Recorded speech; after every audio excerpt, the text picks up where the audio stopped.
This spring, my mother and father are turning 65. My grandfather, today, is turning 90.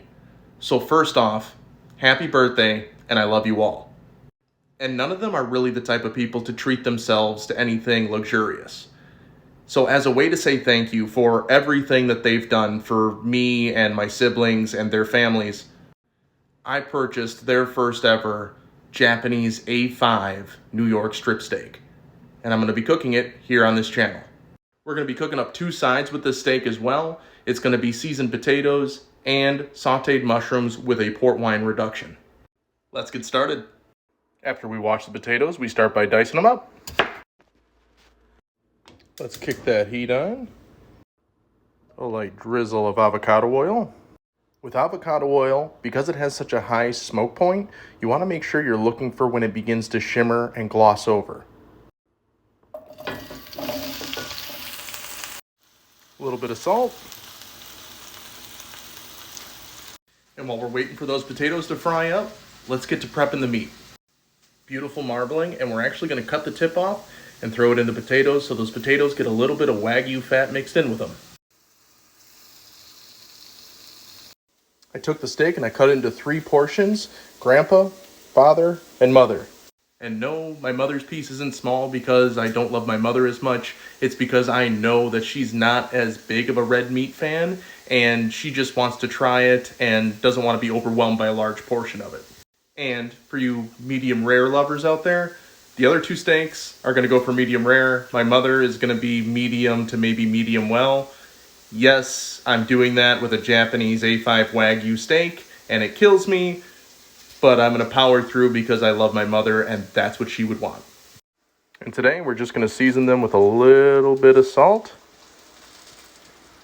And a quick little note, when you first start working with Wagyu, you'll realize that it's super soft and tender, and the fat is so sensitive to heat that it'll begin to melt in your hands.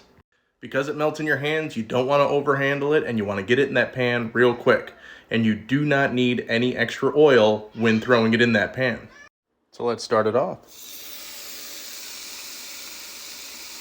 Another thing to keep in mind is because that meat is so soft and the fat is so easily rendered, that you want to make sure that you're not cooking it at the same temperature that you cook tougher steaks. That heat is going to penetrate the meat that much quicker.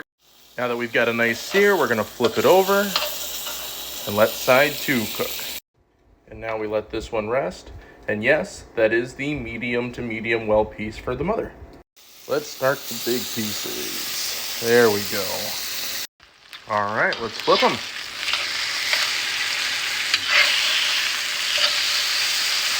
Great color. And remember, these ones are not being cooked for very long at all. That heat is already getting into that center, and we don't want to overcook these very expensive pieces of meat.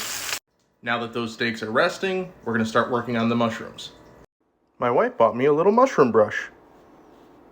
Let's see how it works. And no, I won't be showing you on camera because as it turns out, 2 hands are kind of needed and I don't have the setup or the time, but you get it. Quick little tip for anybody who's just starting to cook. When you're cooking chunks of produce or even proteins, you want to make sure that they're about the same size. That'll make sure that some pieces aren't overcooked and some pieces are undercooked. You have a nice even cook throughout. And yeah, I'd say that little mushroom brush came in pretty handy, especially when you don't want to add moisture with a wet towelette to the mushrooms themselves and making them watery. Now we're just going to prep these by chopping the stems off, getting them cut down to size, and throwing them in the pan.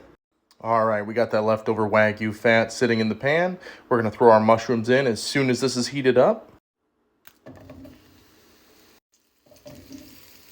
Now that we got the mushrooms in there, we're going to hit them with a little bit of salt. This is the wine we'll be using today. Once it's cooked down, it turns into a little bit of a sweeter tasting wine, and it goes great with those mushrooms. We're going to cook these down a little bit further, and then we're going to add about a cup of wine. And in true grandpa fashion, we're not even going to measure anything. We're just going to throw in there what looks good. So I don't know, half cup. Go until it tastes good. And while that's cooking, we threw about a teaspoon worth of minced garlic in there. And the main ingredient for these mushrooms is patience. These will take some time to really let that wine cook down, and that's where all that flavor is getting infused with those mushrooms. This is the final look at those steaks. And of course, got to try a piece for the chef. so good. And now we gotta taste test one of these mushrooms.